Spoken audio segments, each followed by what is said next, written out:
chapter 6, finally we talked about all the cognitive methods, and now we are in the behavioral methods.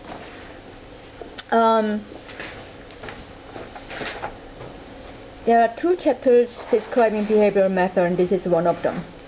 So first, they talk about behavioral activation, which is actually occupies the whole chapter of David Barlow's book. If you had a chance to look at that chapter, Behavioral Activation Therapy for Depression. So it was always part of the cognitive behavioral therapy for depression. So what I routinely do is, when I have a depressed patient, during the first or second sessions, I always start prescribing scheduling a pleasurable event, because they can very quickly change the mood of the person. So that's very simple technique of behavioral activation. David Barlow's book has the whole long chapter of behavioral activation that describes the whole set of how to carry out behavioral activation therapy for severely depressed patients. By the way, it has a lot of research evidence that it works as well as CBT or medication.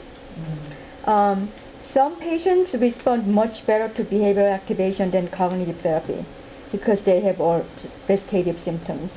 They have a hard time getting out of bed, even just carrying out simple tasks of life.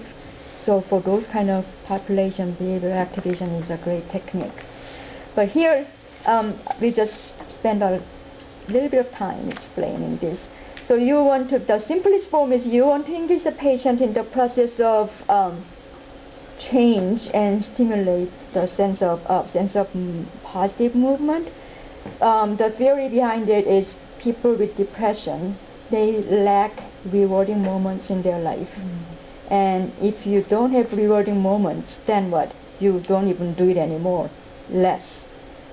So you break the cycle by forcing your patients to do something they used to enjoy.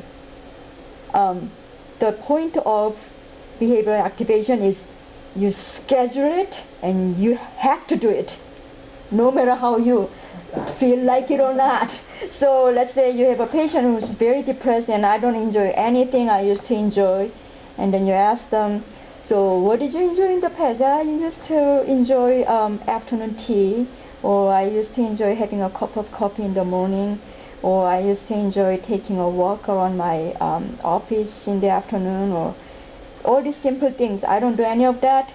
And they say, I don't feel like doing it because I don't get any joy from it anymore. So I stopped having coffee, I stopped having tea, I stopped having walks.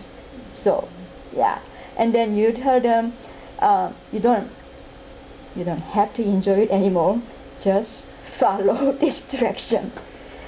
What time of the day can you do it? Can you spare 10 minutes making a cup of tea and drink it? No matter how you feel like it or not, doesn't matter. And you have a designated time.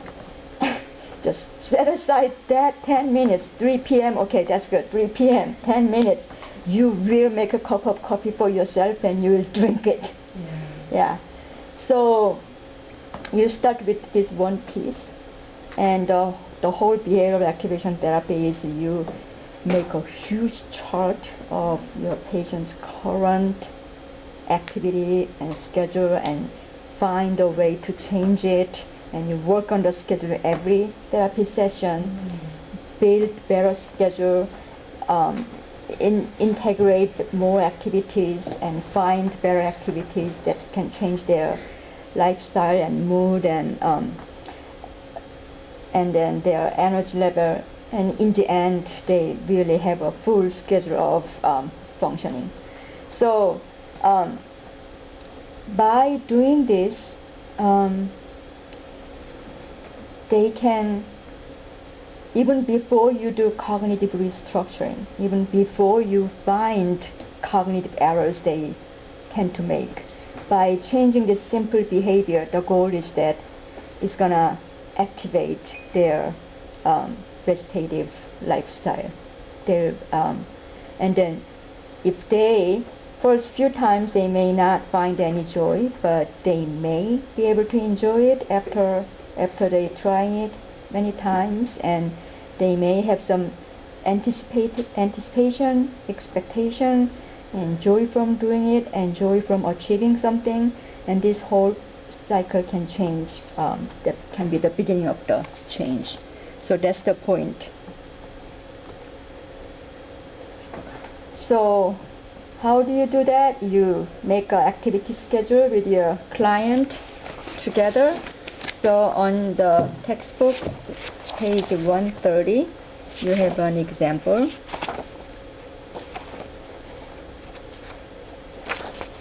Here there's a blank form, and then there is the scheduled form. So this, you really take care of your client's schedule.